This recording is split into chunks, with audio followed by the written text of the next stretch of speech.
In the present day, the estate still stands, intact by every visible measure. The gates are heavier now, the hedges are taller. The road curves more deliberately, as if discouraging memory. What was once designed to impress is now designed to withhold. The building survives, but something essential has been sealed off. This place was not meant to be private in the modern sense, it was meant to be dominant. Its original purpose was to declare certainty that wealth could organize land, labor, taste, and time into a permanent order. That certainty is gone. What remains is preservation without continuity, security without authority, grandeur without consequence. The silence here is not peaceful, it is managed.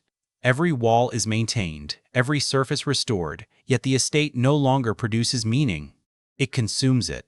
What was once a living system of servants, schedules, rituals, and control has been flattened into an artifact. The structure still breathes, but it no longer decides anything. This estate matters not because of scandal or extravagance, but because it reveals how power ends, not in flames, not in disgrace, but through careful sealing. Through the slow replacement of stewardship with protection, through the transformation of confidence into anxiety. The story begins at the moment the gates stopped opening, not because the world was excluded, but because the estate no longer knew what to offer it. The estate exists now in a condition that suggests continuity, but offers none. From a distance, it appears unchanged, stone intact, proportions undisturbed, grounds kept to a standard that implies attentiveness rather than neglect. Yet this attentiveness is different from what came before. It is no longer expressive. It does not announce authority. It merely ensures survival. Access is the first signal. Where entry was once controlled through ritual appointments, seasons, social expectation, it is now governed by barriers. Gates are heavier, sightlines are narrowed. Movement is managed not by people but by infrastructure. Security has replaced protocol. The estate no longer anticipates visitors, it deflects them. This shift is not cosmetic. It reflects a deeper withdrawal from function. Preservation dominates every decision. Rooflines are reinforced. Facades are restored to a calibrated version of the past. Interiors are stabilized, not lived in. Climate control hums constantly, regulating air for rooms that no longer regulate anything else. The building is maintained as a surface, not as a system. It survives by removing uncertainty, not by exercising control. What has disappeared is use, not occupation, but purpose. The estate once organized time, labor, and attention. It imposed rhythms, arrivals, departures, meals, seasons of hosting and withdrawal. Now time passes without reference. Rooms do not anticipate events. Corridors no longer mediate hierarchy. The architecture still holds the shape of authority, but the authority itself has vacated. This transformation did not occur through collapse or public reckoning. There was no moment of seizure, no dramatic transfer. The withdrawal was administrative. Functions were reduced. Staff roles were consolidated or eliminated. Entire wings were closed, then sealed, then quietly reclassified as non-essential. What had been a living organism was simplified into a manageable object. The estate did not lose power all at once. It lost responsibility first. Decisions once made on-site were outsourced. Financial oversight moved elsewhere. Cultural authority once enforced through presence was replaced by legal ownership and private management. The estate became passive. It no longer acted, it was acted upon. Silence settled gradually. Not the silence of abandonment, but of insulation. External noise was filtered out. Internal sound diminished as fewer people moved through the space. Floors designed for constant circulation now receive occasional footsteps. Rooms built to hold conversation hold air instead. The building listens, but nothing speaks back. This condition creates a paradox. The estate appears timeless precisely because it no longer participates in time. Change is minimized, risk eliminated, meaning suspended. It exists in a continuous present curated to prevent erosion while accepting irrelevance. The structure remains authoritative in scale, but it no longer asserts authority over anything beyond its own perimeter. What we see today is not decline in the traditional sense. There is no visible decay, no ruin. Instead, there is containment. The estate has been sealed not against damage, but against consequence. It can no longer fail, because it is no longer trying to succeed at anything. This is the rupture. Not when the doors closed, but when they stopped mattering. Once sealed, the estate entered a different relationship with the world beyond its walls. It ceased to operate as a participant and became an object of management. Decisions affecting it were no longer rooted in proximity or familiarity. They arrived through documents, schedules, and contracts, abstracted from the physical presence of the building itself. Authority was exercised at a distance, through maintenance plans rather than intention. The reduction of staff marked a critical shift. Where labor once reinforced hierarchy, visible, constant, and choreographed, it became intermittent and specialized. Conservators replaced stewards, technicians replaced household authority. Their work was precise and limited in scope. They arrived with tasks, not obligations. The estate was no longer something one served, it was something one serviced. With this change came a redefinition of value. The estate's worth was no longer measured by its ability to host, command, or influence. It was assessed through condition reports, insurance valuations, and compliance standards. Risk became the primary concern. Every intervention was designed to prevent loss, not to generate meaning. The building's future was protected by narrowing its present. Ownership, once ideological, became defensive. Control shifted from demonstration to concealment. The estate was guarded not to impress, but to avoid exposure. Privacy ceased to be a social privilege and became a legal requirement. The gates did not symbolize power, they enforced separation. What had once been visible dominance transformed into managed absence. Over time, the estate's architecture began to outlive its internal logic. Rooms designed for command remained intact, but their function was undefined. Grand halls stood ready for assemblies that would never occur. Spaces built to reinforce order now preserved only scale. The building retained memory, but memory without context loses authority. This state produced a particular kind of survival. The estate did not adapt, it stabilized. It did not negotiate its relevance, it suspended it. By refusing engagement, it avoided challenge. By eliminating use, it eliminated failure. What remained was a structure that could endure indefinitely, provided nothing was asked of it. Yet endurance carries its own cost. As the estate withdrew, it surrendered the ability to shape culture. It no longer imposed standards or expectations. Its influence became symbolic rather than operational. The building could be referenced, admired, or protected, but not obeyed. Power, once exercised through presence, had dissolved into reputation. The sealed estate thus represents a final transformation, not the loss of wealth, nor the loss of property, but the loss of agency. The building survives as architecture, not as an institution. It remains standing, but it no longer governs anything, not people, not land, not time. The rupture is complete not because the estate has changed, but because it no longer needs to. The estate mattered because it was never intended to be private, it was designed to be legible. From its position on the landscape to the discipline of its symmetry, the building communicated order before anyone crossed its threshold. It did not wait to be understood, it instructed.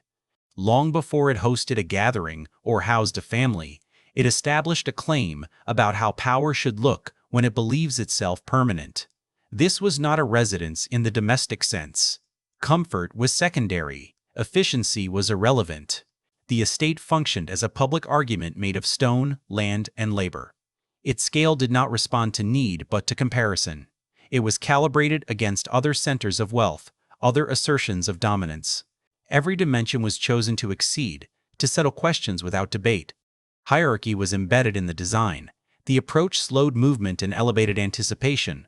The sequence of spaces enforced awareness of one's position, one's access, one's limits. Those who arrived understood immediately where they stood in relation to the building, and by extension, to the authority behind it.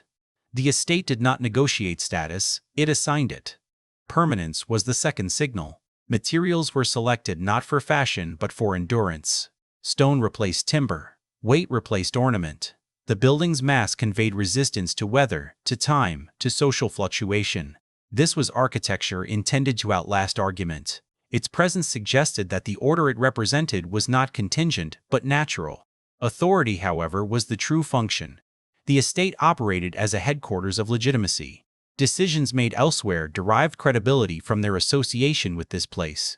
Invitations carried weight because they originated here. Absences mattered because they were noticed here. The building concentrated attention and redistributed it selectively. To be acknowledged by the estate was to be positioned within a system that extended far beyond its grounds. Importantly, the estate's influence did not depend on visibility alone. Its power was amplified by restraint. Access was controlled, not generous. Mystery was maintained, not dissolved. The building was known more by reputation than by experience, and this distance enhanced its authority. What was unseen retained the capacity to intimidate. Culturally, the estate functioned as a reference point. It set standards for taste, for behavior, for ambition. Other institutions aligned themselves in response, imitating, competing, or deliberately rejecting its example. Even opposition confirmed its centrality. To argue against it was to accept its relevance. The estate also stabilized a particular vision of order. It suggested that wealth, when properly arranged, could produce harmony. That hierarchy could be aesthetic. That control could appear calm. This vision required constant reinforcement, but at its height, the estate provided it effortlessly. Its very existence implied that the system it embodied was working. Beyond its walls, the estate mattered because it reduced uncertainty. It told a story about who belonged where and why. In a society attentive to signals, it served as a fixed point, immovable, unquestioned, and therefore trusted. The building did not merely reflect power. It organized belief around it. This role cannot be understood by examining the estate as property. It must be understood as infrastructure, cultural, social, and psychological. It was a place where authority gathered density, where hierarchy acquired form, where permanence was rehearsed daily. The estate's authority extended outward, not through direct command, but through calibration. It set a scale against which other ambitions measured themselves.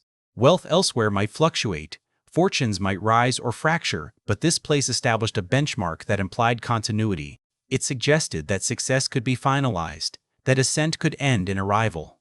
For those who understood the system, this was its most powerful message. The building also structured social time. Seasons were organized around its rhythms.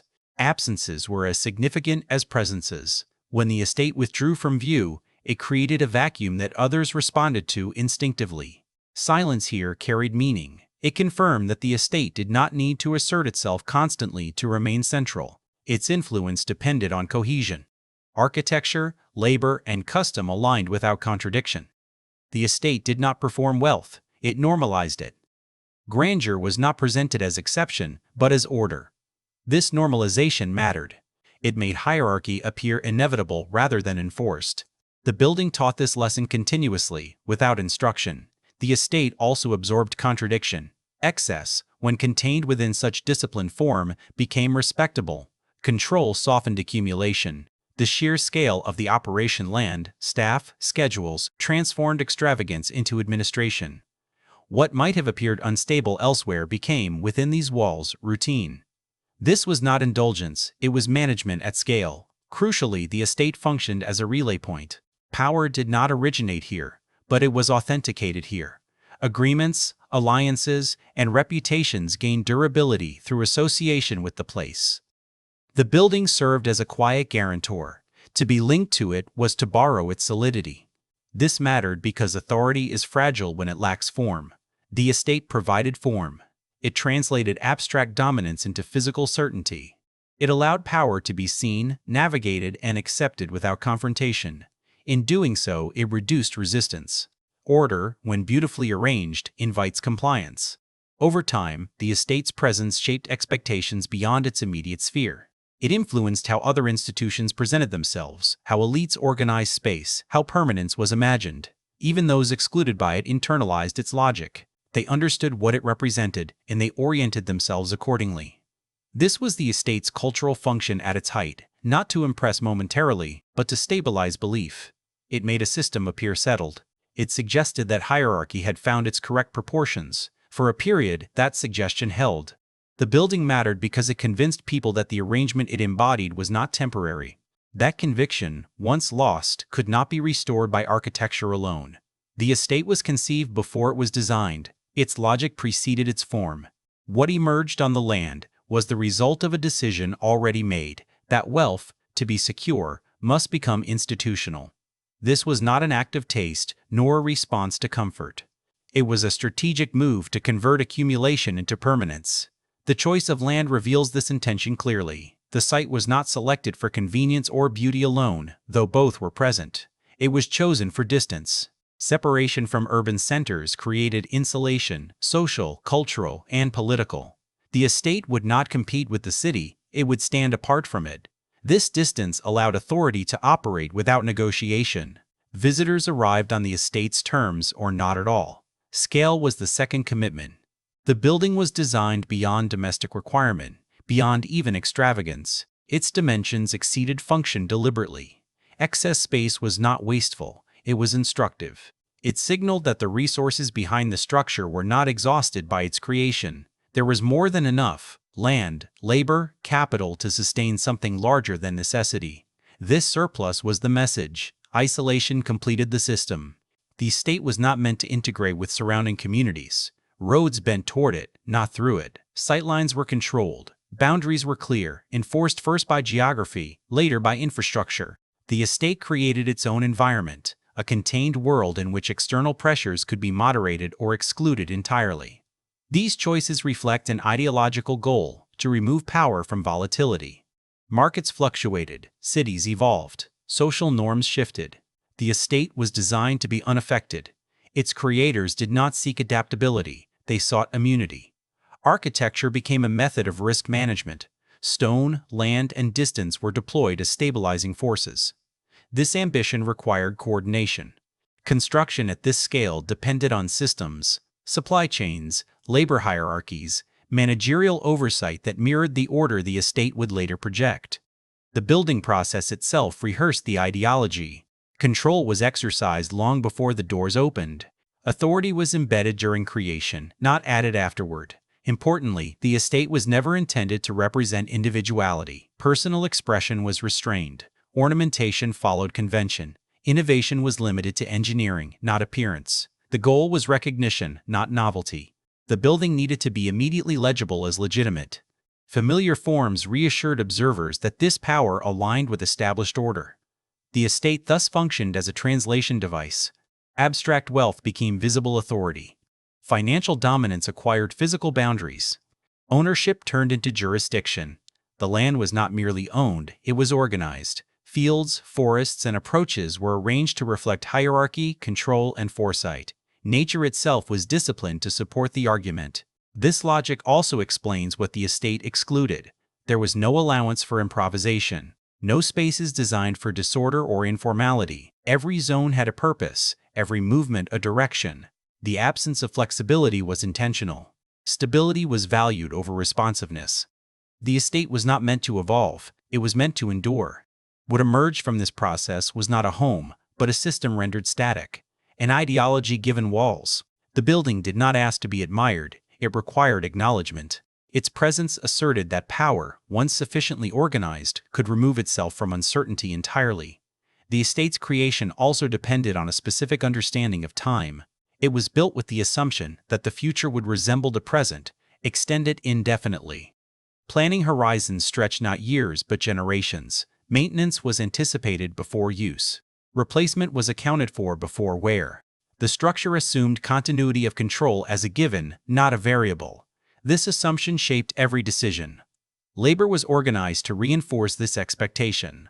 Workers were numerous, specialized, and deliberately invisible. Their presence was essential, but their individuality was not. Systems mattered more than people. The estate required consistency, not interpretation. Tasks were divided finely to prevent dependency on any single figure. Authority flowed downward through roles, not personalities. This design ensured that the estate could operate independently of any one individual's presence. Financial logic followed the same pattern. Cost was not minimized, it was absorbed. Expenditure at this scale functioned as demonstration. To spend without visible restraint was to assert immunity from consequence. The estate did not seek efficiency, it sought inevitability. Money here was not a resource to be managed, but a pressure applied to reality until it complied. The surrounding landscape was shaped to reinforce enclosure. Vistas were planned to terminate on the estate itself, not beyond it. Forests were curated, not preserved. Paths led inward, rarely outward. Even openness was controlled. The land did not invite exploration, it framed approach. Nature was not celebrated for its unpredictability, but disciplined into reliability. This process transformed ownership into ideology. To own land at this scale was not merely to possess it, but to define its meaning. The estate imposed a narrative that land existed to be ordered, that space existed to be claimed, that permanence could be manufactured through sufficient force and foresight. These beliefs were not stated, they were enacted daily through the building's operation. The absence of contingency planning is revealing. The estate was not designed to respond to challenge, only to resist it. There were no architectural concessions to social disruption, no spaces intended for negotiation or compromise. The building assumed compliance as a baseline condition. This was not arrogance, it was confidence translated into form. The estate's creators understood visibility as risk. While the building was meant to be seen, it was not meant to be scrutinized. Distance protected it. Formality deflected intimacy. Complexity discouraged interference. The more elaborate the system, the harder it was to question. Authority hid within scale. In this sense, the estate was defensive from the beginning. Not against immediate threat, but against erosion. It was constructed as a buffer between wealth and uncertainty. Each layer, land, architecture, labor, added insulation. Over time, this insulation became its defining feature. What resulted was a structure that could sustain power without engaging society directly. Influence flowed outward while accountability remained contained. The estate did not need to justify itself. Its existence performed that function continuously. It made a claim that seemed self-evident, that some forms of authority were too established to require explanation. This logic explains both the estate's initial strength and its later vulnerability. By fixing power in place, it reduced its capacity to adapt. The ideology embedded in its walls depended on stability beyond the building itself. When the world began to change in ways the estate was not designed to absorb, its very solidity became a constraint. At its creation, however, none of this appeared as limitation. The estate stood as proof that ambition could be completed, that uncertainty could be designed away. It was not an experiment, it was a conclusion. The estate did not rely on personality to function, it relied on procedure. Its authority was sustained not through display, but through repetition. Every day unfolded according to an internal logic that required no explanation and permitted no deviation. The system worked because it was predictable, and it was predictable because it was enforced quietly. Hierarchy began below visibility. Most labor occurred out of sight, by design. Corridors hidden behind walls allowed movement without presence. Staircases were divided by function, not convenience. Those who served did so along routes that avoided interruption. The architecture itself participated in the hierarchy, guiding bodies where voices were unnecessary. Instruction was embedded in space. Roles were precise and deliberately narrow. Each position existed to support the whole, not to interpret it. Authority flowed downward in fixed lines, rarely questioned, rarely adjusted. Advancement was limited, not discouraged, but structured to prevent accumulation of influence. No individual, regardless of tenure, was meant to become indispensable. The estate depended on continuity, not loyalty. Daily routines reinforced this order. Time was segmented rigorously. Meals appeared without announcement. Rooms were prepared before they were entered. Objects returned to their place without acknowledgement. The visible life of the estate, its calm, its order was produced by an invisible choreography repeated with exactness. Any disruption was corrected before it reached awareness. Money moved through the system with similar restraint. There were budgets, but they functioned as channels rather than limits. Expenditure was approved through layers that diffused responsibility. Decisions appeared automatic because they were procedural. No purchase announced itself as indulgent. Everything was justified as maintenance, continuity, or improvement. Wealth expressed itself not through excess, but through smoothness. Silence was enforced as policy, not preference. Speech was regulated by role and location. Certain rooms permitted conversation, others did not. Questions were directed upward only when necessary. Gossip was treated as inefficiency. The estate did not tolerate noise because noise created friction, and friction revealed structure. Quiet allowed authority to appear natural. This silence extended beyond sound. Information was contained. Staff knew only what their role required. Schedules were compartmentalized. Access was partial. The estate functioned through fragmentation. No single perspective revealed the whole. This was not secrecy, it was organization. Knowledge, like space, was distributed to prevent concentration. The system also managed emotion. Personal responses were irrelevant to operation. Fatigue, frustration, or attachment were absorbed by routine. The repetition of tasks eliminated variation. Over time, the estate trained its workers not merely in skill, but in temperament. Calm was not encouraged, it was required. What emerged was an organism that regulated itself. Problems were addressed without escalation. Deviations were corrected without drama. Power manifested not through command, but through absence of resistance. The estate did not need to assert control because it had removed alternatives. This procedural authority allowed the estate to function continuously without visible leadership. Decisions appeared inevitable, order appeared permanent.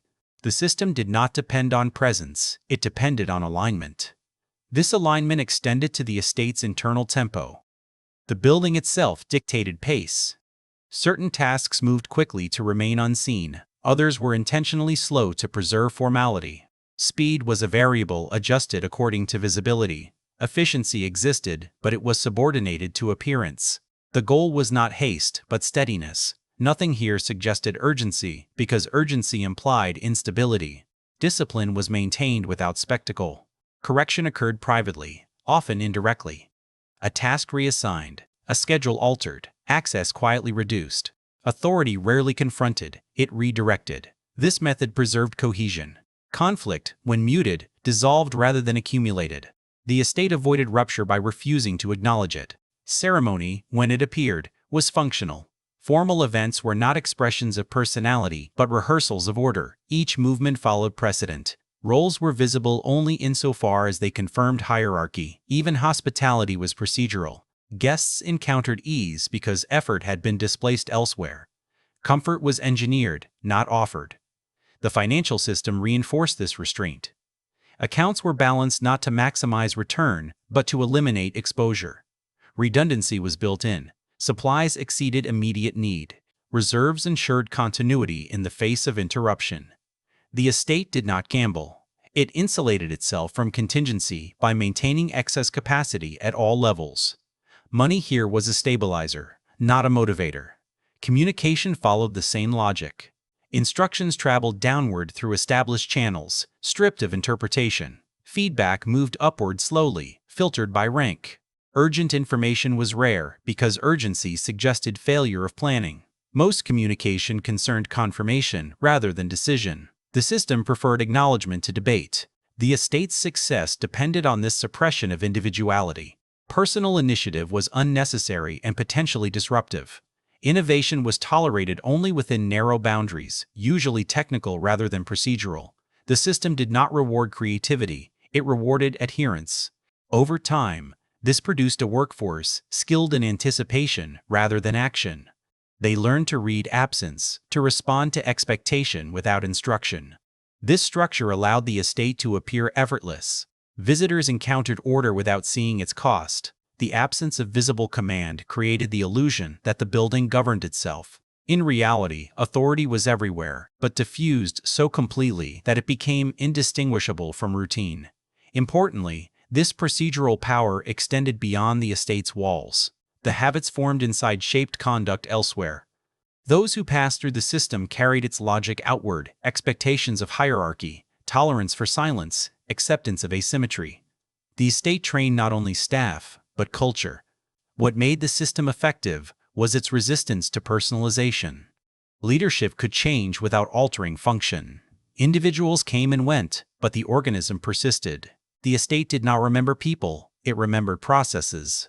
Continuity was preserved by erasing dependency. This mode of operation produced stability, but it also introduced fragility of a specific kind.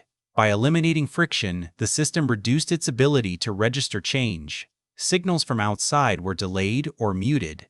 Adaptation required disruption, and disruption was precisely what the estate was designed to prevent. At its height, this was not yet a problem. The world beyond the gates moved slowly enough for the system to absorb it. The estate functioned as intended, calm, controlled, and self-sustaining. Power here was not dramatic, it was procedural and therefore difficult to challenge. The organism remained intact so long as the conditions that produced it remained stable. There was a period when the estate required no adjustment. Its systems did not strain, its assumptions were not tested. Everything it had been designed to do, it did without resistance. Authority flowed outward smoothly, returning reinforced. Wealth replenished itself through aligned interests rather than effort. The estate existed in equilibrium with its environment, and this balance appeared permanent. During this era, the building was not merely functional, it was synchronized with the culture that surrounded it. The nation's elite recognized its logic instinctively. They understood the codes embedded in its scale, its restraint, its formality. No explanation was necessary. The estate spoke a shared language of certainty, and that language was widely understood among those who mattered. Confidence here was structural, not psychological. It did not depend on optimism or belief. It was produced by alignment. Economic conditions favored accumulation. Social norms reinforced hierarchy. Political frameworks protected ownership. The estate did not need to assert itself because the surrounding system already did so on its behalf.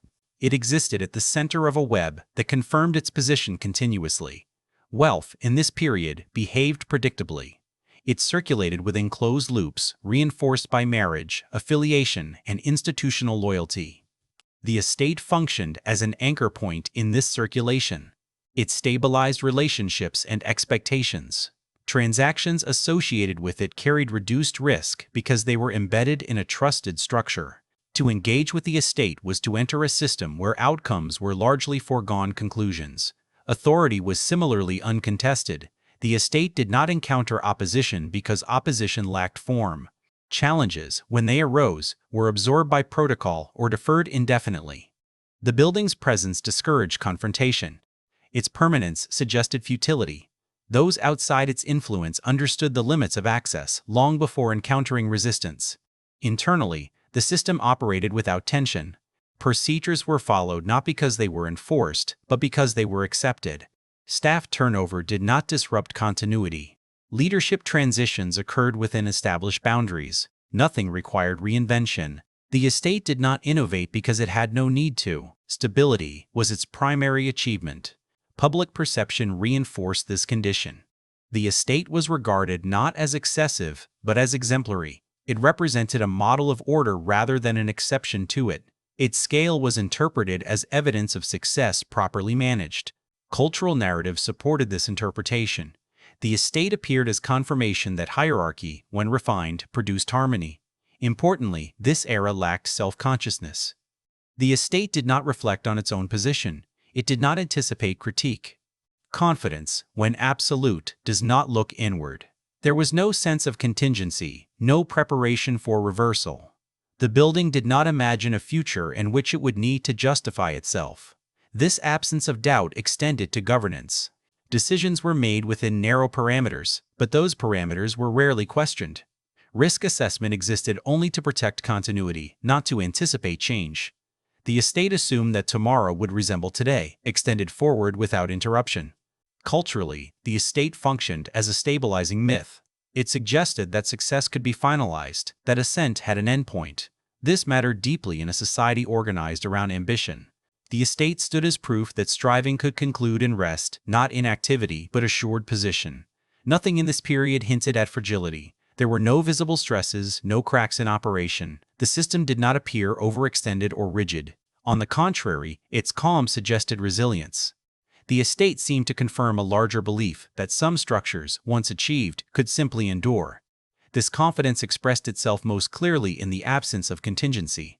The estate did not prepare for alternatives because alternatives were unnecessary. Its routines assumed continuity at every level, economic, social, and institutional. There were no parallel systems, no experiments running quietly alongside the main structure. Redundancy existed only to reinforce stability, not to enable change. The estate's relationship to the nation's elite was reciprocal and reinforcing. It did not merely host power, it mirrored it. The values encoded in its operation, restraint, hierarchy, discretion, were the same values governing financial institutions, political networks, and cultural gatekeepers. The estate did not stand apart from this world, it was a concentrated version of it. Social alignment was complete. Those who passed through the estate recognized themselves in its order. They moved easily within its constraints because those constraints matched their own expectations. Etiquette here was not restrictive, it was familiar. Silence was not oppressive, it was understood. The building did not need to instruct its guests. It confirmed what they already knew. This alignment extended to aesthetics. Taste was conservative by intention. Innovation was unnecessary when authority had already settled the question of what was correct. The estate did not chase relevance. It embodied it. Its appearance suggested that refinement had reached its final form, beyond improvement. This impression mattered more than novelty ever could. Wealth, during this era, functioned as background condition rather than active force. It was assumed, not discussed. Financial security was so deeply embedded that it became invisible. Expenditure did not register as decision-making, it was an extension of order. The estate's maintenance, expansion, and staffing continued without scrutiny because resources appeared inexhaustible. Power also benefited from predictability beyond the estate. External institutions moved slowly enough to accommodate its rigidity. Legal frameworks favored continuity. Social mobility existed, but it did not threaten the upper tiers. The estate's assumptions aligned with the pace of the world it inhabited. There was no mismatch between internal rhythm and external reality. Importantly, this period produced no internal critique. The system rewarded conformity and filtered out dissent long before it could accumulate. Those unsuited to its logic did not remain. What persisted was a closed loop of reinforcement. Success confirmed structure, structure confirmed success. The estate thus operated without narrative tension. There was no sense of ascent or decline. It existed in a sustained present, where each season resembled the last. This repetition was not stagnation, it was proof of control. Change, when it occurred, was incremental and absorbed without trace. In this condition, the estate appeared unassailable, not because it defended itself aggressively, but because it did not need to. Its authority rested on alignment rather than enforcement. The surrounding world recognized its legitimacy and behaved accordingly. What defined this era was not extravagance, but certainty. The estate did not dramatize power, it normalized it. And in doing so, it removed the very signals that might have warned of vulnerability. Nothing yet suggested that the conditions sustaining this equilibrium could shift. The system had never known resistance capable of reaching it. Its confidence was not performative, it was structural. And structures built on such confidence do not perceive their own limits until those limits are crossed. The first pressures did not arrive as challenges. They appeared as adjustments. Small recalibrations in finance, subtle changes in staffing, a slightly heightened attention to cost where none had existed before. Nothing announced itself as disruption. The estate continued to operate, but it began to require explanation. Economic conditions shifted gradually, almost politely. The mechanisms that once replenished wealth without effort became less reliable. Returns narrowed. Obligations multiplied. Capital still existed, but it demanded management rather than assumption. The estate did not experience scarcity, it experienced friction. Money, once a background condition, became an active concern. These changes were absorbed through maintenance. Systems were preserved more carefully, inspected more frequently. Repairs that would once have been routine acquired documentation. Decisions lingered. The estate responded by tightening procedure rather than altering structure. This preserved appearance while increasing internal strain. Social alignment also began to loosen. The codes that once governed elite behavior lost coherence. Authority elsewhere became more visible, more contested. Hierarchy no longer carried automatic legitimacy. The estate remained disciplined, but the world around it grew less predictable. Guests arrived with different expectations. Silence required more enforcement. Familiarity no longer guaranteed compliance. Generational fatigue compounded this shift. The estate's logic depended on belief inherited rather than chosen. Over time, that belief weakened. The system still functioned, but enthusiasm faded. Stewardship began to feel like obligation rather than privilege. Continuity required persuasion, where it had once relied on assumption. These pressures did not confront the estate directly, they bypassed it. The building was too stable, too insulated to be challenged openly. Instead, relevance began to thin. The estate continued to host, to operate, to preserve form, but its role as reference point diminished. It no longer set the scale, it responded to it. Internally, this manifested as over-attention. Procedures multiplied, documentation expanded. What had once been intuitive became formalized. The system compensated for uncertainty by recording it. Manuals thickened. Oversight increased. Each addition was minor, justified, reasonable. Together, they altered the estate's character. Maintenance intensified, not because of decay, but because of anxiety. The building required constant reassurance. Inspections became rituals of control. Preservation replaced confidence. The estate began to look backward to justify itself, restoring surfaces to confirm continuity rather than projecting authority forward. Importantly, no single actor caused this shift.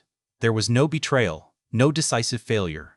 The estate's strength insulated it from shock, but not from erosion. Pressure entered through alignment rather than opposition. The world moved, and the estate remained still. Meaning diminished quietly. The estate still functioned as property, but its cultural authority thinned. Associations weakened. Presence no longer carried the same weight. Invitations were honored, but without urgency. Absence no longer disrupted schedules elsewhere. The estate had not fallen, it had been outpaced. Yet from within, the system appeared intact. Procedures continued. Staff fulfilled roles. Architecture remained imposing. There was no visible crisis. This absence of rupture made the change difficult to register. Confidence did not collapse, it diluted.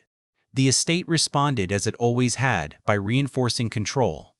But control addressed symptoms, not cause. Each additional layer of management preserved form while hollowing function. The building survived, but it began to require constant justification.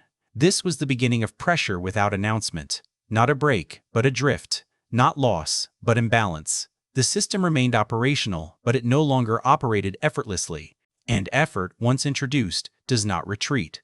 As effort increased, discretion narrowed. The estate's internal balance shifted from assumption to vigilance. Decisions once made through habit were now evaluated through projection. Budgets were examined for justification rather than alignment.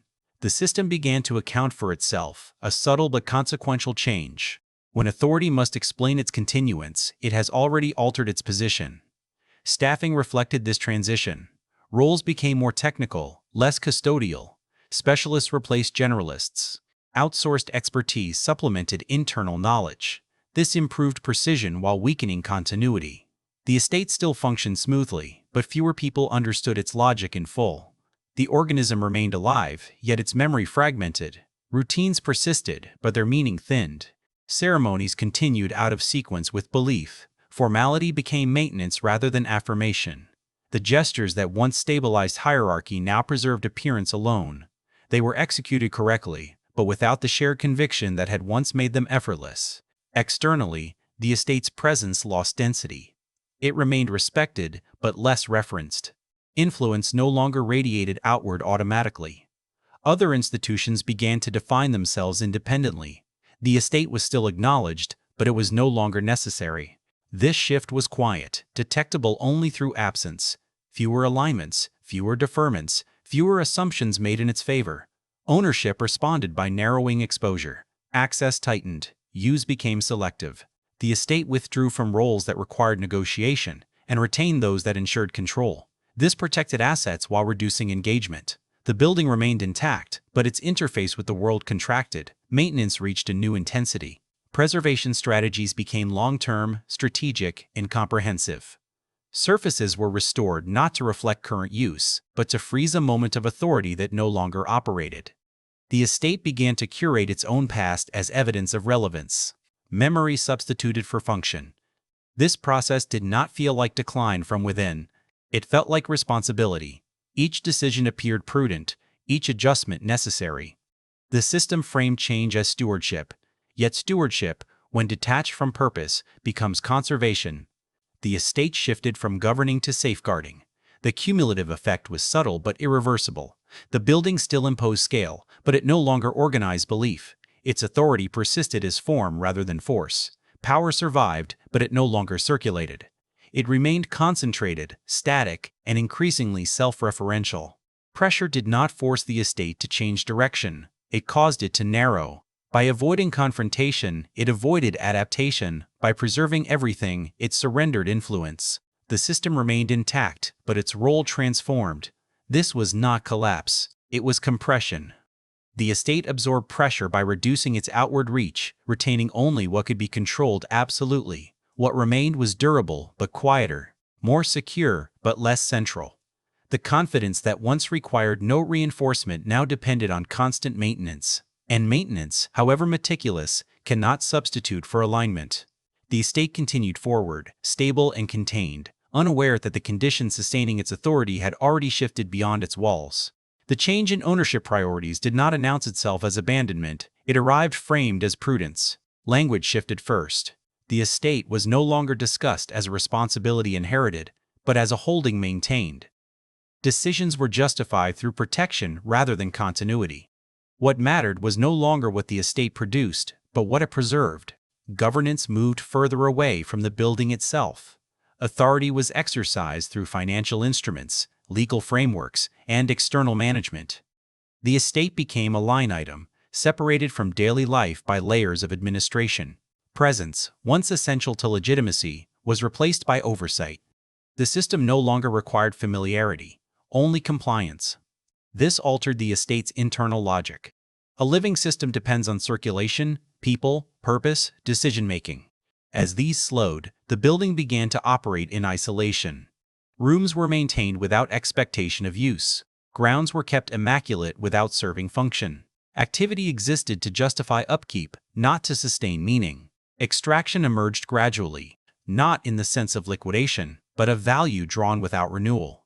The estate absorbed capital continuously, restoration, security, staffing, while generating little in return beyond stability. Its role inverted.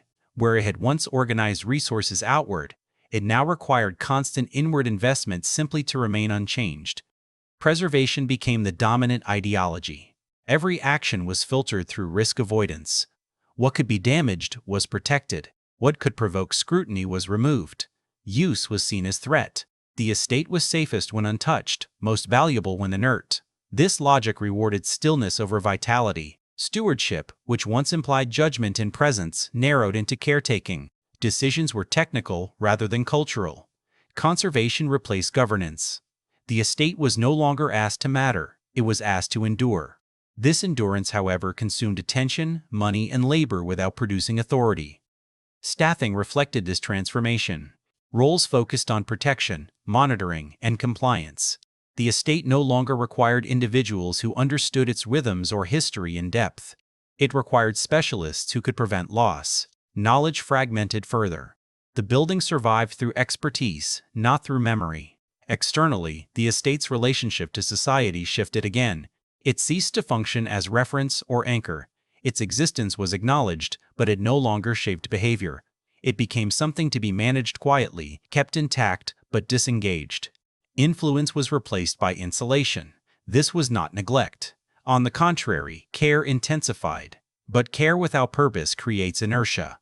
The estate's systems continued to operate, yet they no longer interacted meaningfully with anything beyond their own maintenance. The building became self-consuming. Resources flowed in to prevent change, not to enable action. What once generated power through use now required power simply to persist. The estate did not collapse under this weight, but it did transform. Its value became abstract, its function symbolic. It remained impressive, but inert. Authority, once exercised through presence, now resided only in ownership. This was the moment when stewardship gave way to extraction, not through destruction, but through containment. The estate survived, but as something fundamentally altered. As the estate's role narrowed, its internal coherence weakened further. Systems designed for circulation now served stasis. Heating, lighting, and climate control operated continuously for spaces rarely entered. Grounds were preserved in a condition detached from season or use. Labor sustained surfaces rather than activity. The estate consumed resources to maintain an image of readiness that no longer corresponded to function. This condition altered decision-making fundamentally. Choices were no longer evaluated by their effect on the system as a whole, but by their capacity to reduce exposure. Anything unpredictable was minimized. Anything symbolic was scrutinized. The estate was governed through avoidance. Risk became the organizing principle, replacing ambition entirely. Ownership treated the estate as a finite object rather than a generative structure. Its history was leveraged as justification for continued investment, not as guidance for future action. The past became a shield. Restoration projects emphasized fidelity to earlier appearances, freezing the building at selected moments of authority. Time was curated, not lived. This curatorial impulse redefined value. The estate's worth lay in its condition reports, its insurance coverage, its compliance with preservation standards. These measures ensured endurance, but they extracted meaning from use. The building was increasingly evaluated by what could be lost rather than what could be exercised. Protection displaced agency. With this shift came a change in perception. The estate no longer appeared as a center, but as a perimeter. It was defined by what it excluded. Security expanded. Access contracted. The estate's relationship to its surroundings became defensive, inward-facing. Presence was replaced by boundary. Internally, the sense of purpose thinned. Staff executed tasks with precision, but without reference to a larger system.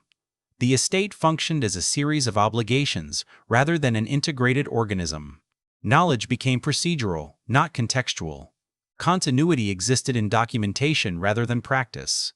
This transformation created a particular kind of durability. The estate could persist indefinitely under these conditions, provided resources continued to flow inward. It was stable, but inert. Its survival depended not on relevance, but on insulation. It no longer shaped anything beyond itself. Extraction, in this sense, was not an act of removal but of imbalance. The estate drew capital, labor, and attention without returning authority or influence. What had once justified its scale, its ability to organize power, had been replaced by the obligation to preserve form. The system sustained itself without producing consequence. The estate had not been stripped of value, it had been redefined by it. Value was no longer dynamic. It was static, defensive, and increasingly self-referential. The building remained intact, but its logic had inverted. What persisted was ownership without stewardship, preservation without purpose, endurance without authority. The estate survived, but it no longer governed anything, not even its own future. In the present, the estate occupies a stable but diminished role. It is no longer a site of decision, influence, or coordination. It has become an object of attention rather than a source of it. People encounter it as something complete, finished, and removed from consequence. Its survival is unquestioned, its relevance is not assumed. The building is carefully protected. Surveillance, conservation protocols, and controlled access define its daily reality. Every action taken within its boundaries is justified by preservation. Risk is minimized through restriction. The estate is safest when nothing happens. This safety is treated as success. Admiration replaces engagement. The estate is viewed, referenced, and occasionally entered, but rarely inhabited in any meaningful sense. Visitors encounter surfaces rather than systems. They see rooms without routines, scale without authority. The building presents itself as intact, yet it no longer organizes behavior or belief. What remains is impression without obligation. This condition produces a particular kind of authenticity. Materials are original. Proportions remain unchanged. Details are preserved with precision. Yet the life that once animated these elements is absent. The estate is authentic in form, but suspended in function. It resembles itself more than it resembles what it was. The estate now operates as a controlled environment. Temperature, light, and movement are regulated to prevent deviation. Time is managed carefully. Change occurs only through planned intervention. The building exists in a curated present, detached from the rhythms that once justified its scale. It does not age naturally, it is maintained. This maintenance creates performance. Certain aspects of the estate are emphasized: craftsmanship, lineage, endurance, while others are omitted. The narrative presented is selective. It affirms continuity while avoiding the systems that once enforced it. The estate performs stability without exercising authority. What is absent is decision-making. No outcomes originate here. No commitments are formed within its walls. The building no longer absorbs pressure from the outside world, nor does it redistribute influence. It is protected from context. This protection preserves structure while erasing function. The estate's modern role depends on containment. It must remain legible as significant without participating in significance. This requires constant calibration. Too much access risks exposure. Too little renders it invisible. The balance is managed carefully, but the result is static. The building is present without being active. Authenticity, under these conditions, becomes ambiguous. The estate is genuine in its materials and layout, but artificial in its operation. It no longer generates meaning organically. Meaning is assigned, framed, and reinforced through presentation. What survives is not the system, but its outline. The estate thus exists as a remnant with agency removed. It is admired for what it represents, not for what it does. Its authority has been converted into atmosphere. Power has left, but its architecture remains, calibrated to suggest continuity without demanding belief. The distinction between what is real and what is performed becomes sharper over time. Conservation preserves detail with increasing fidelity, yet that fidelity refers only to appearance. The estate's authenticity is material, not institutional. Stone endures, wood is restored, finishes are stabilized, but the processes that once gave these elements direction have dissolved. What survives is accurate, but incomplete. The estate's presentation manages this incompleteness carefully. Emphasis is placed on craftsmanship, scale, and continuity of ownership. These elements are verifiable and non-confrontational. Less visible are the routines, hierarchies, and decisions that once justified the building's form. Those cannot be restored without reintroducing power, and power is precisely what the modern estate avoids. This avoidance produces a specific type of performance, restraint as virtue. The building's stillness is framed as dignity. Its withdrawal from use is presented as respect. Silence becomes aesthetic rather than operational. In this framing, absence is not loss but refinement. The estate appears elevated above activity when in fact it has been removed from consequence. The modern function of the estate relies on admiration without expectation. It is encountered as an artifact rather than an actor. Those who engage with it are not asked to conform, defer, or participate. They are asked only to observe. This relationship is fundamentally different from the one the estate once enforced. Observation does not produce hierarchy, it produces distance. The estate's authority now exists only as suggestion. Its scale still impresses. Its order still signals intention. But there is no mechanism to translate these impressions into action. The building cannot compel behavior. It cannot organize allegiance. Its influence ends at perception. This condition allows the estate to endure with minimal friction. By declining to act, it avoids conflict. By avoiding conflict, it avoids scrutiny. Preservation becomes a shield against interrogation. The estate is protected not only from damage, but from relevance. It cannot fail because it no longer attempts anything. What remains authentic is the structure's capacity to indicate what once existed. The layout still implies hierarchy. The circulation still suggests control. The rooms still hold the proportions of command. These traces are legible but inert. They point backward without projecting forward. Performance fills the gap left by power. The estate maintains an atmosphere of importance without exercising it. This atmosphere is convincing precisely because it is anchored in genuine material continuity. Yet atmosphere cannot replace function indefinitely. It can preserve interest, but not authority. The estate's modern survival depends on this equilibrium. It must appear complete while remaining inactive. It must suggest continuity while accepting disconnection. This balance is stable, but it is narrow. Any attempt to restore function would disrupt preservation. Any attempt to restore power would require exposure. What remains, finally, is a structure that endures by not insisting on meaning. It offers form without obligation, presence without demand. The system that once justified its scale has dissolved, leaving behind a building that survives by accepting its own reduction. The estate stands intact, admired, and silent, not as a center of power, but as evidence that power once needed a place to live. The estate endures as a resolved object. Its walls are sound. Its proportions remain persuasive. Its survival appears assured. And yet the question it now poses is not architectural, but institutional. If power can persist as form after function has disappeared, what, precisely, is being preserved? Preservation implies continuity, but continuity of what? The estate's materials are protected against decay. Its surfaces are stabilized against time. Its appearance is defended with meticulous care. But the authority that once animated these forms, the capacity to organize people, shape behavior, and impose hierarchy, does not return with restoration. What remains is structure without jurisdiction. This creates a fundamental ambiguity. The estate is treated as a success story of endurance, yet endurance alone does not constitute relevance. Survival, when detached from function, becomes a technical achievement rather than a cultural one. The building remains impressive, but its impressiveness no longer carries consequence. It persuades visually, but not socially. Preservation here operates as containment. It holds the past in place, preventing further erosion, while also preventing reactivation. The estate is neither ruined nor renewed. It is suspended. This suspension allows admiration without engagement, memory without obligation. The building can be respected without being obeyed. What has been lost cannot be repaired through accuracy.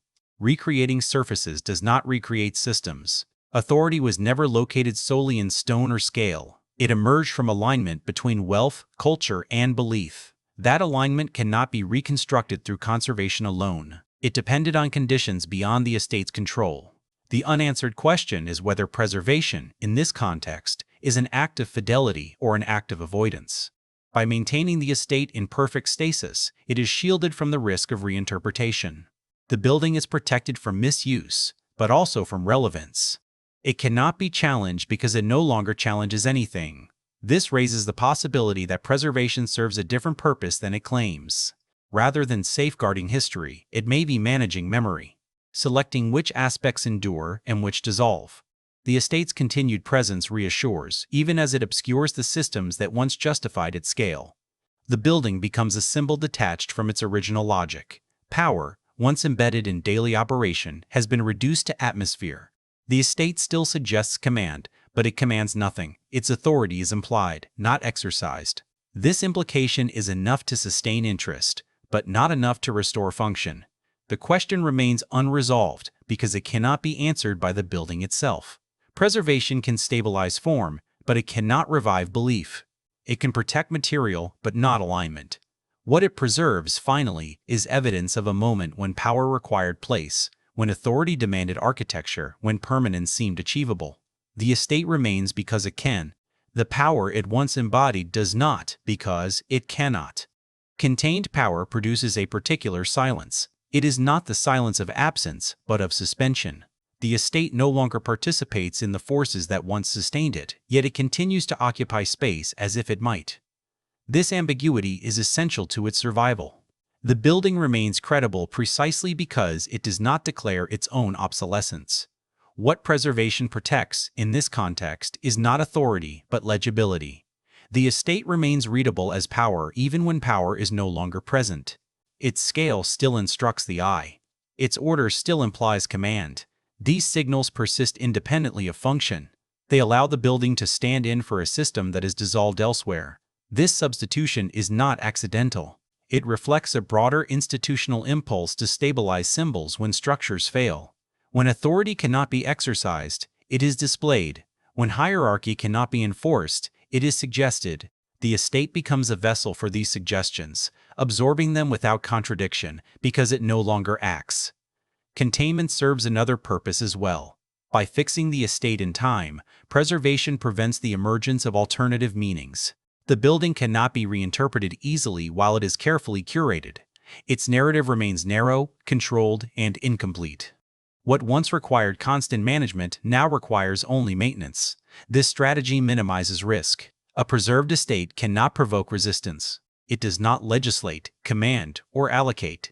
It merely exists. Its authority is atmospheric, not operational. This makes it safe. The building no longer challenges contemporary systems because it no longer belongs to them. Yet safety carries consequence. By withdrawing from relevance, the estate forfeits the capacity to shape future meaning. It becomes dependent on reference rather than influence. Its significance must be explained, framed, and defended. What was once self-evident now requires interpretation. The unresolved question, then, is not whether power can be restored. It cannot. But whether preservation without power serves understanding or obscures it. The estate offers evidence of endurance, but not explanation. It presents the result without the mechanism. Viewers encounter form divorced from process. This disconnection allows admiration without reckoning. The building can be respected without confronting the system that produced it. Its survival reassures by implying continuity, even as it confirms rupture. The estate stands as proof that structures can outlast their logic, and that this endurance can be mistaken for success. What remains authentic is not authority, but residue. The estate preserves traces of confidence, of hierarchy, of belief in permanence. These traces are coherent, but they are no longer generative. They do not organize life. They do not demand alignment. They persist as memory, not as force. Containment ensures that this distinction remains untested. The estate is protected from erosion, but also from re-entry into history. It occupies a closed position, complete and finished. Its future is not development, but maintenance. Its meaning is no longer contested because it is no longer active. The unanswered question lingers because it cannot be resolved through conservation. Preservation can defend structure, but it cannot recover authority. It can hold evidence in place, but it cannot restore the conditions that made that evidence decisive. The estate remains as a boundary between what power once required and what it no longer can sustain. It endures not as a center, but as a limit, a structure that survives its own relevance, contained carefully, precisely because it no longer governs anything at all.